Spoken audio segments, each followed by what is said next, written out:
Subscribe करा महानुभाव प्रतिपंथ चॅनलला व बेल बटन अवश्य दाबा लेटेस्ट नोटिफिकेशन प्राप्त करण्यासाठी। दंडवत प्रणाम। जय श्री कृष्ण। लीळा चरित्राच्या आजच्या ज्ञान सत्रामध्ये आपण एकंदरीत 4 लीळा पाहणार आहोत, ज्यामध्ये पहिली लीळा आहे सप्तमात्री कृत वेदिका देवपूजिका वनिता प्रतारणे। हे प्रथम चरित्र आहे या ज्ञान सत्रातील। आणि दुसरे चरित्र आहे तिकव नायक उपहारी आऊ स्वइच्छा भोजन। आजच्या ज्ञान सत्रामध्ये आपण आऊसांचा एक नवीन पराक्रम पाहणार आहोत। या चरित्रामध्ये तिकव नायकांनी उपहार आणला आणि आऊसा स्वइच्छा भोजन करतात आणि पुढे कोणता पराक्रम गाजवतात ते पराक्रम पाहिल्यानंतर तुम्हीही म्हणणार की आऊसाबाई कशा होत्या, काय विचार करत होत्या, काय वागत होत्या, असं करावं देवासोबत, असा प्रश्न तुमच्याही मनामध्ये येईल। अशा काहीतरी विचित्र वागतात आऊसा। म्हणजे मागचे एवढे वेगळ्या प्रकारचे संस्कार होते यांचे की ते ईश्वराच्या सेवा दास्यासाठी कधी उपयोगास गेले नाही। असे काही वाईट संस्कार होते आऊसांचे की प्रत्येक वेळेस आऊसा ह्या स्वामींसाठी त्रासदायकच ठरायच्या। नेमका काय पराक्रम गाजवला आज, तो पराक्रम तुम्हाला आज पाहायला मिळणार आहे आणि म्हणून व्हिडिओ शेवटपर्यंत पहा। त्याचबरोबर आपण दुसरेही 2 चरित्र पाहणार आहोत। आचरे तयाचा धर्म। स्वामी आऊसांना निरूपण करतात, बाई तुम्ही असं वागू नका। आऊसा म्हणतात ते कसं वागते, ते कसं वागते, ते कसं वागते, तुम्ही मलाच का सांगतात, बघा ते कसे वागतात। देव म्हणतात, बाई तुम्हाला लोकांकडे बघायचं का, तुम्ही जर धर्माचा आचार केला तर तो धर्म तुमचा आहे, लोकांकडे कशाला बघता, तुम्हाला धर्माचरण नाही करायचं का, नका करू, आमचं काही म्हणणं नाही। परंतु एवढं निश्चित आहे, जो आचार करेल त्याचाच धर्म आहे, जो आचार करतच नाही त्याचा आणि धर्माचा तर काही विषयच येत नाही। तर अशा प्रकारे एक उत्तम असं इथे स्वामींनी निरूपण आऊसांना केलेलं आहे। आचर्यतयाचा धर्म हेही चरित्र खूप सुंदर आहे। आणि चौथं आणि अंतिम चरित्र आजच्या या ज्ञान सत्रातील म्हणजे माहितीया हरी उपहारी भट बाईसा भेटी। भटाची आणि बाईसांची भेट झालेली आहे देवासोबत। भटोबास बाईसा हे आलेले आहेत स्वामींच्या दर्शनाला आणि भेट कुठे झाली, माहितीया हरीच्या घरी भेट झालेली आहे। आणि देव कसे उदास होतात महादाईसावर। महादाईसाला म्हणतात तुम्ही बाहेरच थांबा। कशामुळे देव उदास झाले महादाईसांवर, महादाईसा कुठून आलेले आहेत, हे सर्व तुम्हाला आजच्या ज्ञान सत्रामध्ये कळणार आहे। आणि परमेश्वर उदास का होतात, महादाईसा सारख्या एका विद्वान भक्तावर देव का उदास होतात हे तुम्हाला समजणार आहे, त्यामागचं कारण समजणार आहे आणि तसं आपण वागू नये हेही तुम्हाला समजणार आहे। आणि म्हणून आजचा व्हिडिओ शेवटपर्यंत पहा, तरच तुम्हाला हे सर्व ज्ञान प्राप्त होईल। नेहमीच्याच प्रमाणे तुम्हाला आजचंही ज्ञानसत्र नक्कीच आवडणार आहे आणि त्यामुळे लगेचच्या व्हिडिओला लाईक करा, जास्तीत जास्त आपल्या वासनिक मंडळीपर्यंत हा व्हिडिओ शेअर करा, म्हणजे त्यांनाही या ज्ञानाचा लाभ होईल। असेच ज्ञानवर्धक व्हिडिओ तुम्हाला आवडत असतील तर हे चॅनल तुमच्यासाठी आहे। लवकरात लवकर चॅनलला सबस्क्राईब करा, म्हणजे भविष्यामध्ये मी जे काही नवनवीन स्वामींचे चरित्र अपलोड करणार आहे ते चरित्र तुमच्याकडून सुटणार नाहीत।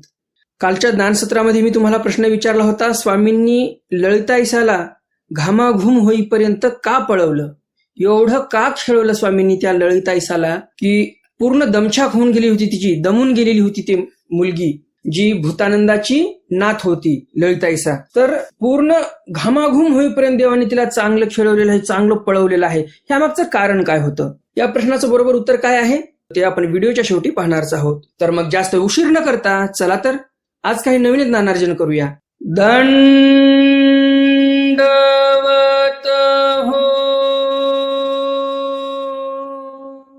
मी ईश्वरदास महानुभाव सर्वांचं स्वागत करतो आपल्या महानुभाव प्रतिपंथ या युट्यूब चॅनलमध्ये। आजच्या ज्ञानसत्रातील लीळा क्रमांक आहे लीळा चरित्र उत्तरार्ध, लीळा क्रमांक 412। सप्तमात्री कृतवेदिका देवपूजिका वनिता प्रतारणे।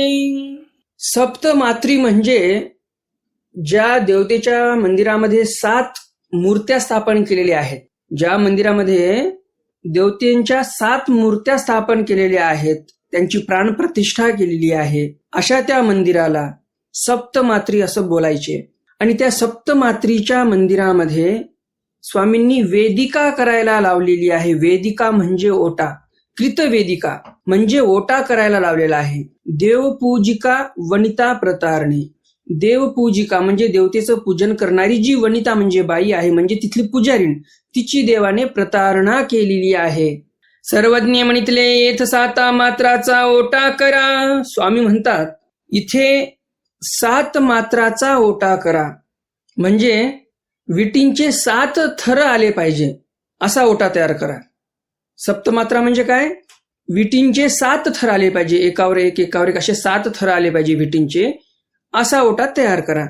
जी जी आम्ही करू नेणो. भक्तजन म्हणतात, जी जी आम्हाला काय ओटा करता येत नाही. तव सप्तमात्रीची या गुरुविणी म्हणितले. त्या मंदिरातील जी गुरुविणी म्हणजे पुजारीण होती ती म्हणते, जी जी मी करीन, मी करते ओटा, असं ती बाई म्हणते.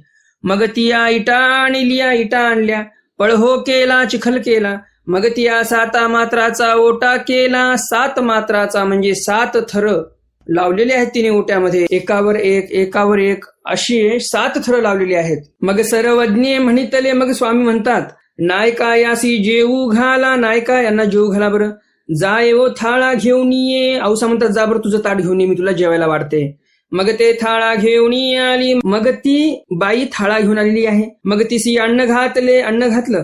गोसावी कायस्या कारणे ओटा घालविला. ते नेणीजे. चरित्रकार म्हणतात, स्वामींनी ओटा कशामुळे घालायला लावलेला आहे, कशामुळे तयार करायला लावला हे काय माहिती नाही. मिया काय या कारणे ओटा केला. ती बाई म्हणते, मी काय यांच्यासाठी ओटा केला का, म्हणून रुठो लागली, म्हणून रुसायला लागली. सर्वज्ञ म्हटले, नाही काय या ते बाहेरी घाला. स्वामी म्हणतात, बाई यांना बाहेर घाला बरं. स्वामी औसांना म्हणतात, बाई यांना बाहेर घाला. या बाईला रुसायचं काही कारणच नाही ना इथे. उगच काही पण असं करायचं म्हणल्यावर थोडी चालणार आहे. रुसून बसायची काय गरज आहे. हिला बाहेर काढा बरं. या ते बाहेरी घाला. मग ती औसी दारवठ्या बाहेरी घातली. मग औसाने तिला बाहेर हकलून दिलं. पाठभेदानुसार असंही आलेलं आहे की ही जी पुजारीण आहे, ही पुजारीण स्वामींच्याच ओट्यावर बसली. जो ओटा तयार केला ना, कदाचित त्या ओट्यावर बसली असेल आणि म्हणून खाली तळटिपेत आलेला आहे तो वृत्तांत. काय म्हणतात चरित्रकार, मग बैसता सर्वज्ञ म्हणजे बाई ऐसी सरा. देव ओट्यावर बसायला लागलेले आहेत. देव म्हणतात, बाई थोडंसं सरका बाजूला. मला सरका का म्हटलं, म्हणून ती बाई रुसून बसली. तिला वाटलं मीच ओटा केला आणि मला सरका म्हणतात बाजूला. वास्तविक पाहता स्वामींसाठी ओटा केलाय तर स्वामींना बसू द्यायला पाहिजे होतं. परंतु बाईसाहेब अगोदरच जाऊन बसल्या. स्वामी म्हणतात, बाई थोडंसं सरका बाजूला. स्वामी काय उठा पण नाही म्हटले बरं का. स्वामी म्हणतात, बाई थोडं सरका बाजूला. तर बाई लागली रुसायला. म्हणून स्वामी म्हणतात, बाई यांना काढून दिलेलंच बरं. तेवढ्यामध्ये तिकोनायकाचा उपहार आला. औसांनी त्या बाईला बाहेर काढून टाकलेला आहे. रागवली ती बाई. मग स्वामींची मध्ये पूजा झाली, आरोगणा झाली, गुळा झाला, विडा झाला आणि मग स्वामींनी त्या बाईला काय केलं, फुलांची सरी दिधली अन्न देव विले. काही फुलं द्यायला लावलेली आहेत. फुलांचा हार असेल कदाचित, तर तो हार द्यायला लावलेला आहे आणि थोडंसं अन्नही द्यायला लावलं तिला औसांच्या हाताने. आणि दुसरा एक पाठभेद असा आलेला आहे की स्वामी म्हणतात, 7 भूमीचा एथ ओटा कीजेल, तेवेळी हे एथ बैसेल. खाली तळटिपेमध्ये आलेला आहे पाठभेद. काय म्हणतात स्वामी की 7 ठिकाणची माती आणा. एका ठिकाणची माती आणा, त्याचा चिखल करा आणि मग ओटा करा, असं नाही. 7 थरांचा ओटा करायचा आहे आणि तो ओटा करण्यासाठी जो चिखल वापरायचा आहे मातीचा, ती माती 7 ठिकाणाहून आणली पाहिजे. वेगवेगळ्या ज्या 7 भूमी असतील तिथून ती माती आणली पाहिजे. म्हणजे जसं कोणती भूमी एकदम काळी असते, मग थोडी काळी माती आणायची. कोणती भूमी थोडी तांबूस असते, तर थोडी तांबूस माती आणायची. कोणती जमीन पांढरी असते, पांढरी माती आणायची. कोणती जमीन एकदमच लाल असते, लाल माती आणायची. तर अशा वेगळ्या वेगळ्या पद्धतीच्या 7 मात्या आणायच्यात. 7 ठिकाणून तशा मात्या आणल्या की मग त्याचा चिखल करून मग 7 थरांचा ओटा करायचा, अशी स्वामींची आज्ञा होती. भक्तजन म्हणतात, आम्हाला तर काही येत नाही. आणि मग नंतर ती पुजारी येते आणि ती करून देते ओटा. परंतु तिला वाटते माझाच ओटा आहे, ती स्वतःच बसायला लागते आणि म्हणून देव म्हणतात तिला हकलून द्या. उत्तरार्ध लीळा क्रमांक 413. तिकवणा एका उपहारी आऊ स्वइच्छा भोजन. आऊसा काय पराक्रम करतात ते ध्यान देऊन पहा. या चरित्रामध्ये सर्व सविस्तर वृत्तांत येणार आहे. तिकवनायके गोसाविया ते उपहारा लागी विनविले. तिकवनायकांनी विनंती केली की आमचा उपहार स्वीकार करा. गोसावी विनवणी स्वीकारली. स्वामींनी विनंती स्वीकार केली. गोसाविया लागी उपहारू सप्तमात्रासी आणला. सप्तमात्राच्या मंदिरामध्येच देव आहेत, तिथेच उपहार आणलेला आहे तिकवनायकांनी. गोसावियांशी आरोगण झाली. स्वामींना आरोगणा झाली. गुळा झाला, विडा झाला, गुळा झाला, विडा झाला. मग औसी म्हणितले. औसा म्हणतात, ये रे बा नाथो, आता आपुलिया स्वइच्छा जेऊ. औसा म्हणतात नाथोबांना, नाथो ये बरं, आता आपण आपल्या इच्छेने पोटभर जेऊ. बाईसे येती मा ऐसी काही जेऊ लाहुणी. बाईसा जर आल्या तर आपल्याला पुन्हा असं पोटभर जेवण मिळणार नाही. सर्वज्ञे म्हणितले स्वामी म्हणतात, नायका तरी काही तुम्ही बाईसा ते जाताची पाहिले. स्वामी म्हणतात, बाई तुम्हाला तर असंच वाटते की बाईसा इथे थांबूच नाही, तुम्ही बाईसा जाण्याचीच वाट बघत होतात का, असं स्वामी म्हणतात. मग अवघे अन्न जेविले. स्वामी असं बोलतात, स्वामी निघून जातात. आणि मग जेवढा काही उपहार आला होता, स्वामींनी थोडस आरोगणा केली, बाकीचं सर्व उरलं सुरलं औसांनी जेवून घेतलेलं आहे. गोसाव्याच्या वेळीला गोणी काही अन्न न रखतीची. संध्याकाळी काही जेवायला स्वामींना लागेल याचाही विचार केला नाही औसांनी, सर्व एकटीनेच खाऊन टाकलं. मग गोसाव्या ते व्याळीला गोणी न म्हणती. स्वामींच्या संध्याकाळच्या जेवणासाठी पण काहीच अन्न ठेवलेलं नाही मागे. आणि संध्याकाळ झाल्यानंतर स्वामींना साधं विचारलंही नाही की देवा व्याळीची वेळ झालेली आहे, जेवण करा, काहीतरी मी स्वयंपाक करते, असं काहीच नाही. साधं देवाला विचारलंही नाही, देवाला म्हटल्या पण नाही की जेवण करा, संध्याकाळी जेवायचंय का, असं काहीच नाही. गोसावीची म्हणितले. स्वामीच स्वतःहून म्हणतात. काय म्हणतात स्वामी? नायका येथ व्याळी काही. स्वामी म्हणतात, नायका व्याळीसाठी काय आहे आम्हाला, आता संध्याकाळ झाली, जेवायची वेळ झाली, काय आहे आम्हाला जेवणासाठी. जी जी स्वामी जगन्नाथा अन्न अवघे पाळले. औसा सरळ म्हणतात, जी जी स्वामी जगन्नाथा अन्न काही एक उरलेलं नाही, स्वयंपाक मी केलेला नाही, दुपारचा उपहार होता मी सर्व खाऊन टाकलेला आहे. अन्न अवघे पाळले म्हणजे अन्न सर्व संपलेलं आहे, दुपारच्या उपहाराचं मी खाऊन टाकलं. मग सर्वज्ञ म्हणितले. स्वामी म्हणतात, नायका तुम्ही जैसे केले तैसे काही बाईसा होवते. स्वामी म्हणतात, नायका तुम्ही जसं वागलात, आता जे पोटभर तुम्ही खाऊन टाकलं, खाण्याविषयी आमचं काहीच म्हणणं नाही, परंतु संध्याकाळची वेळ झालेली आहे, काही स्वयंपाक करावा. कारण स्वामींना सवय होती ना, संध्याकाळी पूजासर झाला की जेवण करायचे स्वामी. मग आता दररोज त्यांना माहिती आहे देव संध्याकाळी जेवतात, तर मग त्यांचं काम होतं उपहार खाल्ला काही हरकत नाही, परंतु काहीतरी भात शिजवावा, थोडंसं दूध आणावं किंवा एखादी चपाती पोळी टाकून ठेवावी, असं काहीतरी करायला पाहिजे होतं ना औसांनी. स्वामींना संध्याकाळी जेवायला लागते म्हणून काही एक केलेलं नाही. आणि म्हणून देव म्हणतात की नायका तुम्ही जसं केलं तसं बाईसांनी केलं असतं का. मग गोसावी तैसाची पहुडू स्वीकरिला. एवढं देव म्हणल्यानंतर पण औसांना जाग आली नाही.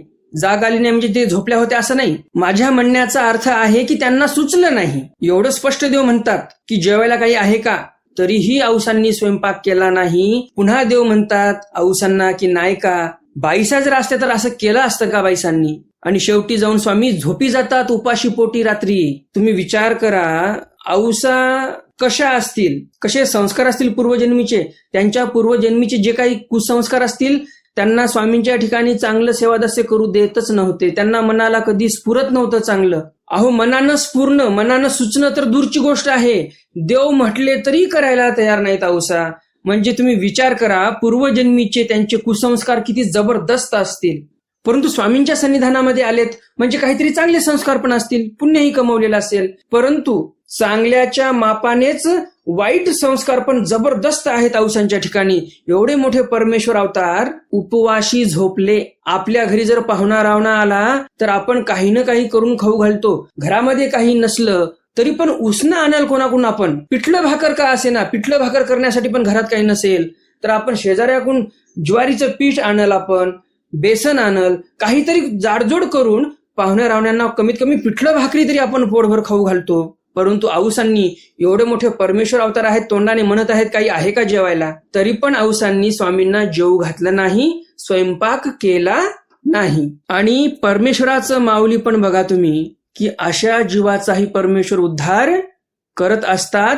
किंबहुना औसांचा उद्धार देवाने केलेलाच आहे. याला म्हणतात परमेश्वर. देवता असती तर काय केलं असतं, या ठिकाणी स्वामींच्या ठिकाणी जर देवता असती तर देवतेने काय केलं असतं, हा आजच्या ज्ञानसत्रातील प्रश्न आहे. औसा जशा वागल्या तसंच देवतेच्या ठिकाणी जर एखाद्या जीवाने वागला असतं, देवतेने काय केलं असतं त्याला, हा आजच्या ज्ञानसत्रातील प्रश्न आहे. लवकरात लवकर कमेंट बॉक्समध्ये कमेंट करा तुमचं उत्तर. तर अशा प्रकारे करचरणवंत ब्रह्म म्हणजे सर्वज्ञ श्री चक्रधर स्वामी उपवाशी झोपलेले आहेत. फार दुःखाची गोष्ट आहे. परमेश्वराला पण बाईसांची आठवण आली की नाही बघा. आणि म्हणून मी म्हणत असतो, तुम्ही जशी देवाची भक्ती करणार त्याच प्रमाणात देवही तुमची आठवण करणार. जेची एरेठाई वरते त्याची एरेठाई वरते. आपणही असे वागलो पाहिजे बाईसासारखे की परमेश्वराला आपली आठवण झाली पाहिजे. हे मला तुम्हाला या चरित्राच्या माध्यमातून सांगायचं आहे. उत्तरार्ध लीळा क्रमांक 414. आचरेतयाचा धर्म. जे लोक म्हणतात ना, हा व्यक्ती तसा वागतो, तो व्यक्ती तसा वागतो, हा साधू तसा वागतो, हा संत तसा वागतो, लोकांकडेच बघत असतात. काही असतात आपले उपदेशी मंडळी, त्यांच्यासाठी स्वामींनी इथे जबरदस्त निरूपण केलेलं आहे. ध्यान देऊन ऐका, आचरणात आणा, नुसतं ऐकू नका, तर काहीतरी आचरणात आणा तुमच्या, म्हणजे नक्कीच तुम्हाला सर्वज्ञ श्री चक्रधर स्वामी जवळ करतील. गोसावियांसी सप्तमात्री अवस्थान तैनाथो बाये औसा ते कहुणा एका व्यापारा लागी बोलाविले. स्वामींना सप्तमात्री या ठिकाणी अवस्थान होतं आणि अवस्थान असताना एकदा नाथोबांनी औसांना काहीतरी कामानिमित्त बोलावून घेतलं की बाई मला एवढं एवढं काम करू लाग. मातीये तमली, औसा तमल्या म्हणजे रागवल्या, क्रोधित झालेल्या आहेत. आणि म्हणितले, आणि औसा म्हणतात मातेची व्यापारा लागी बोलाविता ती चक्रस्वामीचा ठाई आणि के दासरुवे नसती. औसा म्हणतात प्रत्येक वेळेस काम पडलं की मलाच बोलावतोस तू.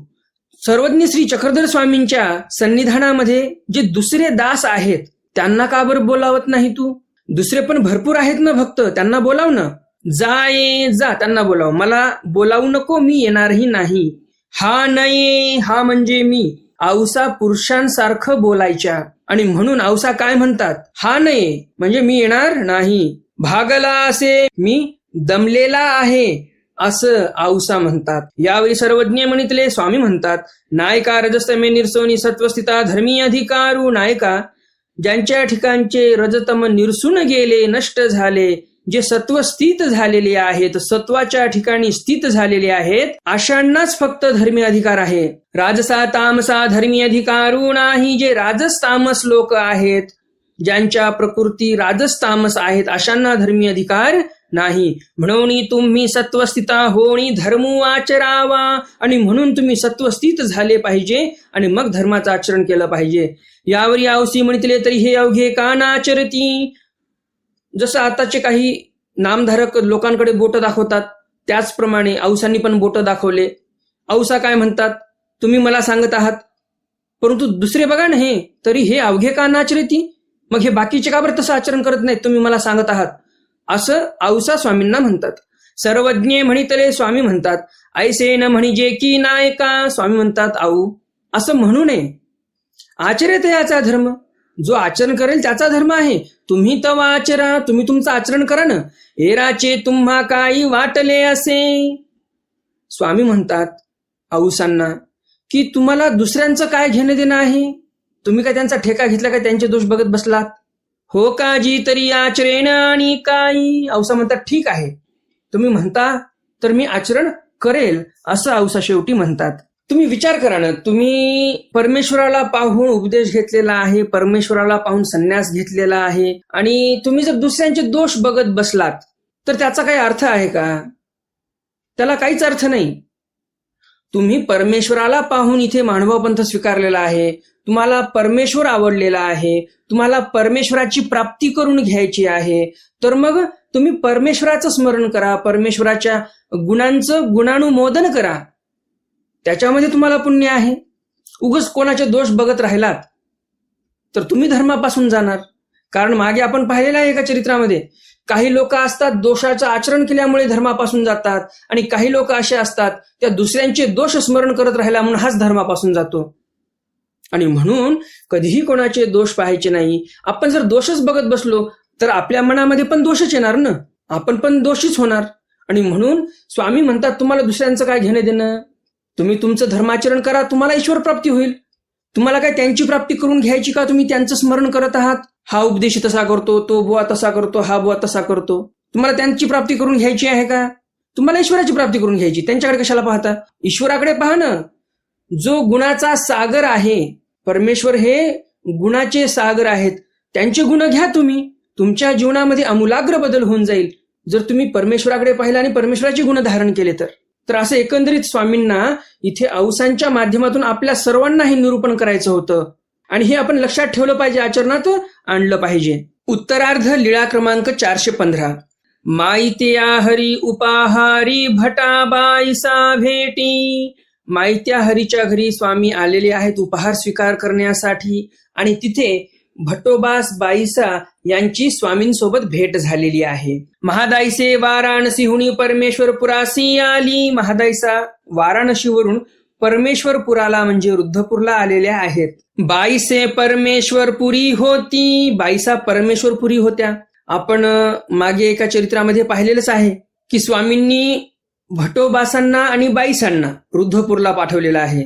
उत्तरार्धामधीलच लीळा आहे. उत्तरार्ध लीळा क्रमांक 394. या लीळेमध्ये आपण पाहिलं स्वामींनी भटोबासांना आणि बाईसांना श्री प्रभू महाराजांच्या दर्शनाला पाठवलेलं आहे. स्वामी उदास झालेले आहेत म्हणून यांना पाठवून दिलेलं आहे. तर बरेच दिवस बाईसा आणि भटोबास तिकडेच होते रुद्धपूरला. परंतु कालच्या चरित्रामध्ये तर आपण पाहिलं की मोकानंदांनी ताट आणलं आणि बाईसांच्या हातामध्ये दिलं. हे कसं काय? तर हे जे चरित्र आहे हे बाईसा रुद्धपूरहून आल्यानंतरच होतं हे चरित्र. परंतु कदाचित काही चरित्रामध्ये मागे पुढे झालं आणि हे चरित्र थोडं अगोदर टाकण्यात आलेलं आहे या ग्रंथामध्ये. वास्तविक पाहता आजचं जे चरित्र आहे माहित्याहरी उपहारी भटा बाईसा भेटी, ह्या चरित्रामध्ये भटोबास बाईसा रुद्धपूरहून स्वामींच्या भेटीला येत आहेत आणि आज भेट होणार आहे. आणि कालच्या चरित्रात आपण पाहिलं मोकानंदांनी ताट बाईसांच्या हातात दिलं. म्हणजेच चरित्र थोडं मागे पुढे झालेलं आहे. हे चरित्र समोर असायला पाहिजे होतं. महादाईसे वाराणसीहुनी परमेश्वरपुरासी आली. महादाईसा वाराणसीवरून परमेश्वरपुराच्या ठिकाणी आलेले आहेत म्हणजेच रुद्धपूरला आलेले आहेत. बाईसा पण परमेश्वरपुराच्या ठिकाणीच होत्या म्हणजे रुद्धपूरला होत्या. तेथ बाईसासी भेटी झाली. बाईसांची आणि महादाईसांची तिथे भेट झाली. बाईसांशी समाधान नसेची. बाईसांना काही समाधान नव्हतं, सुख नव्हतं. कशामुळे सुख नव्हतं? कारण बाईसा म्हणजे प्रेमसंचारी भक्त आहेत आणि ईश्वर अवताराच्या दूर प्रेमसंचारी भक्त राहू शकत नाही. सुखी कसा असेल? दुःखीच असणार. आणि म्हणून बाईसांना काही समाधान नव्हतं. रुद्धपूरला होत्या परंतु असमाधानी होत्या बाईसा. महादाईसी श्रीप्रभूचा ठाई उपहारू केला. महादाईसांनी श्रीप्रभू महाराजांच्या ठिकाणी उपहार केला. अन जेऊ बैसली, जेवायला बसल्या. तो तूप नाही, तूप नव्हतं. महादाईसी म्हणितले. महादाईसा म्हणतात बाई तांबवटी भरी तूप उसीने द्या का. महादाईसा म्हणतात बाईसांना आम्हाला थोडस तांबवटी भर तूप द्या उसनं. बाईसी म्हणितले हे काय रूपे. बाईसा म्हणतात असं काय बोलतेस तू रूपे. रूपे म्हणजे कोण? महादाईसा बरं का. उसीने ते मास उपवासिनी सी की बाबाचे ते माझे तुझे नव्हे. ज्या मास उपवासिनी असतात त्यांना उष्ण द्यावं आम्ही. तू कशाला उष्ण मागतेस आम्हाला? जे बाबांचं आहे, जे देवाचं आहे ते तुझं माझं नाही का? असं बाईसा महादाईसांना म्हणतात. कारण जे देवाचे भक्त असतात, जे देवाचे भक्त देवाला आपलं सर्वस्व समजतात ना, तर देवही म्हणतात की माझं जे आहे ते सर्वस्व माझ्या भक्ताचं आहे. आणि म्हणून बाईसा म्हणतात की जे देवाचं आहे ते आपलंच आहे ना, आपण देवाचे भक्त आहोत. मग बाईसी तूप दिले. मग बाईसांनी तूप दिलं. ऐसा श्रीप्रभूचा ठाई उपहारू करून मग समस्ते निघाली. श्रीप्रभू महाराजांच्या ठिकाणी चांगला उपहार तयार करण्यात आला आणि मग सर्वजण निघालेली आहेत स्वामींच्या दर्शनाला. गोसावियाचे सन्निधाने विन बाईसाचे देह तुटले. स्वामींच्या सन्निधानाविना बाईसांचं सर्व शरीर तुटलं होतं. एकदम बाईसा कृश झाल्या होत्या, एकदम अशक्त झाल्या होत्या.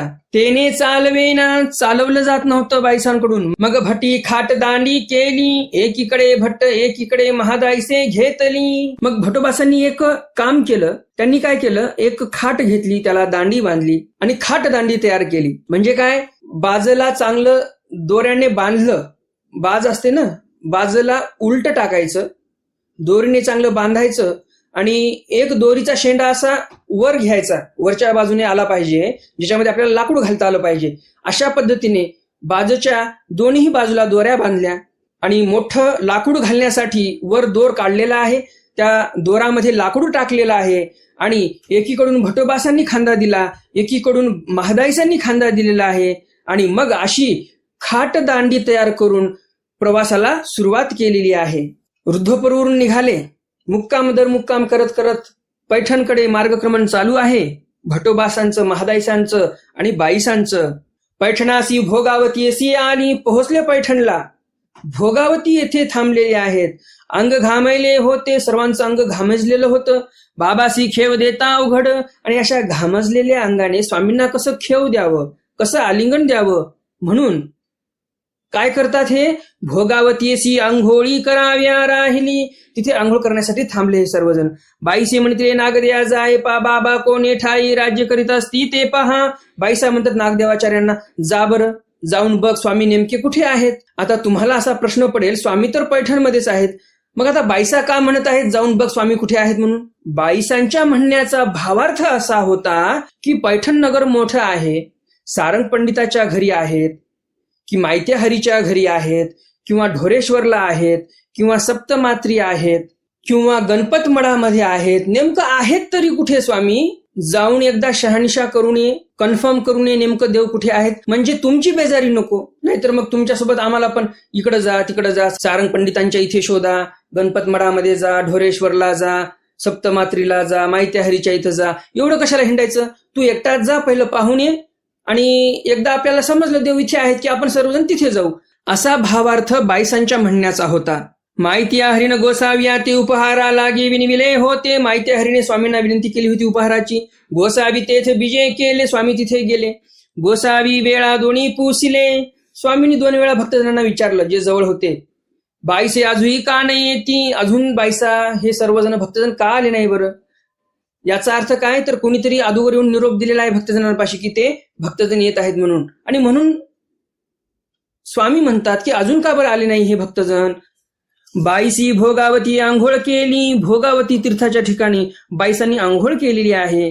मग भटोबासा ते तेथ भेटी झाली. दंडवते घातले, श्रीचरणा लागले, सर्वज्ञ म्हणितले, काय गा तुम्हीची आले ती. मायत्या हरीच्या घरी भटोबासांची आणि स्वामींची भेट झाली. भटोबासांनी साष्टांग दंडवत घातले, पाया पडले. स्वामी म्हणतात, काय गा तुम्हीची आली ती, का हो तुम्हीच आलात का एकटे, असं भटोबासांना विचारतात. आता पुन्हा जर आपण बारीक निरीक्षण केलं सूक्ष्म दृष्टीने, तर काही दर्शकांच्या मनामध्ये प्रश्न येऊ शकतो की मागच्याच वाक्यामध्ये देव म्हणतात बाईसे अजूनही का नाही येते, आणि पुन्हा भटोबासांना देव म्हणतात की तुम्ही एकटेच आले का, हे असं कशामुळं. देवाला तर माहिती आहे बाईसा आलेले आहेत, मग असं का म्हटले स्वामी. यामागचं कारण असं होतं, बाईसा तर भोगावती येथे आहेत ना. स्वामींना एवढंच म्हणायचं होतं, तुमच्यासोबत कोणी दिसत नाही इथं आलेलं दर्शनाला, आमच्या एकटेच दिसत आहात तुम्ही एकटेच आलात का आमच्या दर्शनाला. स्वामींना माहिती आहे बाईसा आलेले आहेत, कुठेतरी असतील जवळपास, परंतु स्वामींना हे म्हणायचं होतं आमच्या दर्शनाला फक्त तुम्ही एकटेच आलात का, हा प्रश्न होता स्वामींचा.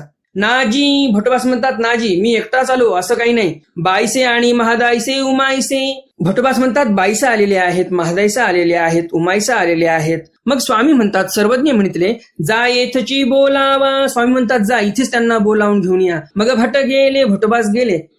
गोसाव्यासी पूजा होत होती. स्वामींना पूजा होत होती, ते राहाविली.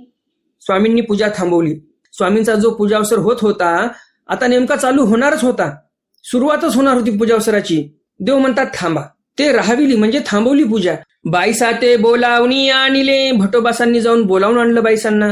बाईसी गोसाव्यासी दंडवते घातली, श्रीचरणा लागली. बाईसांनी स्वामींना साष्टांग दंडवत घातले, पायाही पडलेले आहेत बाईसा. मग सर्वज्ञ म्हणितले. स्वामी म्हणतात परमेश्वरपुरीचे कापडी येतीये येत राहतू, वाराणसीचे कापडी येतीये वऱ्हार देवासी जातू. स्वामी सरळ म्हणतात जे परमेश्वरपुरीचे कापडी आहेत त्यांनी इथं थांबावं, वाराणसी जे कापडी आहेत त्यांनी वऱ्हार देवीच्या ठिकाणी मुक्काम करावा. बाईसी येऊन पूजा केली. बाईसांनी येऊन पूजा केली. गोसाव्यासी भाळ प्रदेशी पत्र वेली रेखिली. बाईसांच्या हातून पूजासर करून घ्यायचा होता देवाला, म्हणून बाईसांनी पूजा करणं चालू केलेली आहे. भाळ प्रदेशावर पत्रवेली रेखली म्हणजे बाईसांनी स्वामींच्या भाळ प्रदेशावर कपाळावर एकदम छान अशी नक्षी काढलेली आहे, वेली काढलेली आहेत. त्या वेलीला छान असे छोटे छोटे पानं काढलेली आहेत. पूजावसर झाला, धुपारती मंगळारती झाली. पूजावसर झालेला आहे, धुपारती झाली, मंगळारती झाली. मग गोसाव्यासी ताट केले. मग स्वामींना ताट तयार केलं आरोग्यासाठी. भक्तजनासी ठाये केले. भक्तजनांना पण जेवण्यासाठी पत्रवाळ्या वाढलेल्या आहेत. गोसावी ताटावरी विजय केले. देव आरोग्य ठिकाणी पोहोचलेले आहेत. जिथे देवाला जेवायचं आहे त्या ठिकाणी देव आलेले आहेत, जिथं ताट तयार करून ठेवलेलं आहे.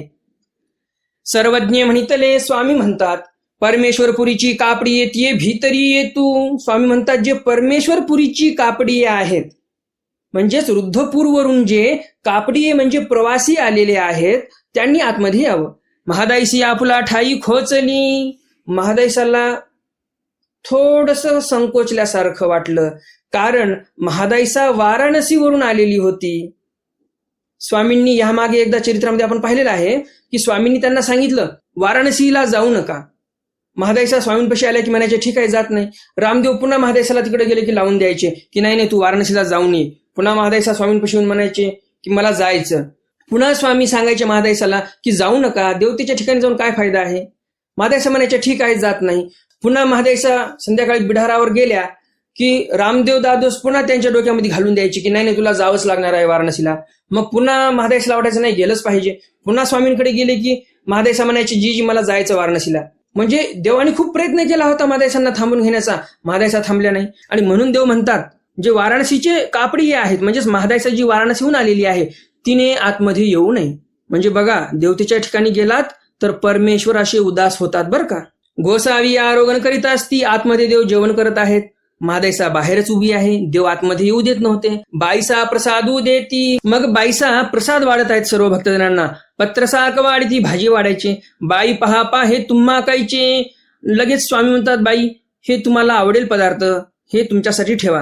गोसावी अशी आरोगण झाली, स्वामींना आरोगणा झाली. विडा झाला, विडाही घेतला स्वामींनी. तो हरिनायके म्हणितले, हरिनायक म्हणतात. जी जी मज पत्र वेली रेखो द्यावी, मग गोसावी बीजे करावे. हरिनायक म्हणतात मला पण स्वामींच्या ठिकाणी पत्रवेली रेखायची आहे, तर मला पत्रवेली रेखू द्यावी आणि नंतर तुम्ही जावं. सर्वज्ञ बाई साते म्हणितले, स्वामी बाईसांना म्हणतात बाई तुम्ही रवळ मढा जा, तुम्ही रवळ मढाला जा, तेथ हे येत असे आम्ही तिथे येतोच.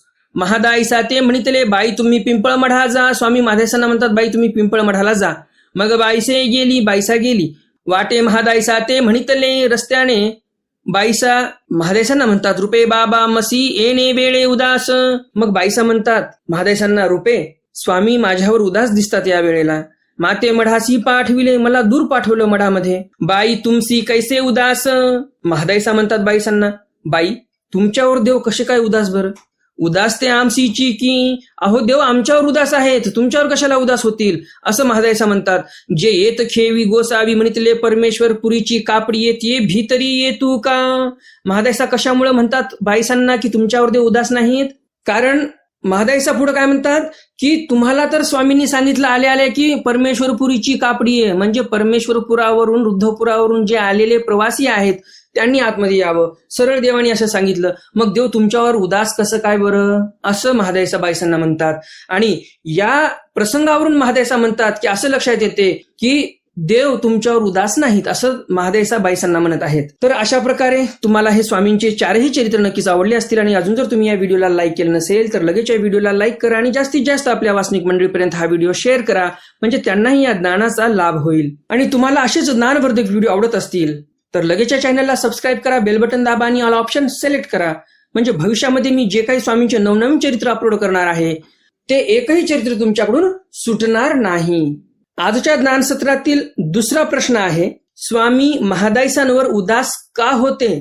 स्वामी महादायसांना बाहेरच थांबू देतात, आतमध्ये येऊ देत नाही, कशामुळे, यामागचं कारण काय होतं, हा आजच्या ज्ञानसत्रातील दुसरा प्रश्न आहे. तर आता पाहूयात आपण कालच्या ज्ञानसत्रातील प्रश्न, त्याचं उत्तर. कालच्या ज्ञानसत्रामध्ये मी प्रश्न विचारला होता, स्वामींनी ललिताईसाला घामाघूम होईपर्यंत का खेळवलं, एवढं का पळवलं त्यांना. अक्षरशः ललिताईसा दमून गेली होती, एवढं पळवलं देवांनी तिला, यामागचं कारण काय होतं. या प्रश्नाचं बरोबर उत्तर आहे, स्वामींनी इथे आपल्याला दाखवून दिलेलं आहे मुलांनी खेळ कसे खेळावेत. एवढं पळवलं तिला, तिचे शारीरिक श्रम चांगले करून घेतलेले आहेत आणि शारीरिक श्रम घेतल्यामुळे आपलं शरीर जे आहे ते चांगलं धष्टपुष्ट बनते. मोठे मोठे जे बिलियनियर्स आहेत ते पण आताही वर्कआउट करतच असतात. वॉरेन बफे जे आहेत आज जगामध्ये त्यांना ओळखणार नाही असं कोणी नाही. तो व्यक्ती एवढा म्हातारा झालेला आहे तरी पण अर्धा तास का असेना काही ना काही वर्कआउट करतोच. तर मग लहानपणापासून आपण जर मुलांना सवयी लावल्या, तुम्ही जर सकाळी फिरायला जात असणार तर मुलांनाही सोबत फिरायला न्या. जास्तच सकाळी उठून पण मुलांना सर्दी होईल अशा वातावरणामध्ये नेऊ नका, त्यांचीही काळजी घ्या आणि मर्यादेत त्यांच्या प्रकृतीला सूट होईल अशा पद्धतीने त्यांच्याकडून व्यायाम करून घ्या. व्यायाम करून घेता येत नसेल किमान खेळ असे खेळवा त्यांना की त्या खेळांमधून त्यांची शारीरिक क्षमता वाढेल, बौद्धिक क्षमता वाढेल. खेळांमध्ये पण फरक असतात बरं का. काही शारीरिक क्षमता वाढवतात खेळ, काही खेळ असे असतात जे बौद्धिक क्षमता वाढवतात. बौद्धिक क्षमता वाढवणारे खेळ म्हणजे काय, तर जसं एखादी प्रश्नमंजुषा घेणे, मुलांच्या 2 टीम तयार करणे आणि त्यांच्यामध्ये प्रश्नमंजुषेचा खेळ घेणे, प्रश्न विचारणे, त्यांना तयारी करून यायला सांगणे, यामध्ये बौद्धिक क्षमता वाढते. किंवा दुसरेही बरेच प्रकारचे खेळ असतात, परंतु उशीर झालेला आहे, आज बराच व्हिडिओ मोठा झालेला आहे. दुसरी खेळ तुम्हाला सांगितले असते ज्यामध्ये बौद्धिक क्षमता वाढते, परंतु वेळ खूप झालेला आहे आणि त्यामुळे मी जास्त वेळ घेऊ इच्छित नाही तुमचा. नाहीतर मग बरेच जणांचे मला कमेंट येतात, व्हिडिओ थोडा छोटा करत जा. आता मला काय उल्हास येतो का व्हिडिओ मोठा करायचा, परंतु हे असा काही विषय निघाला की वाढत जातो विषय आणि मग वेळ कधी निघून गेला हे समजतच नाही. ज्याप्रमाणे आजचा व्हिडिओ ऑलरेडी मोठा झालेलाच आहे आणि आता मी जास्त तुमचा वेळ घेऊ इच्छित नाही. ज्याप्रमाणे तुम्ही कालच्या ज्ञानसत्रातील प्रश्नाचं उत्तर बरोबर दिलं, त्याचप्रमाणे आजच्या ज्ञानसत्रातील दोन्ही प्रश्नाचं उत्तर तुम्ही नक्कीच बरोबर देणार अशी अपेक्षा आहे. तर मग भेटूया उद्याच्या ज्ञानसत्रामध्ये सर्वज्ञ श्री चक्रधर स्वामींच्या काही नवीन चरित्रासह. तोपर्यंत दंडवत प्रणाम. जय श्रीकृष्ण. दंड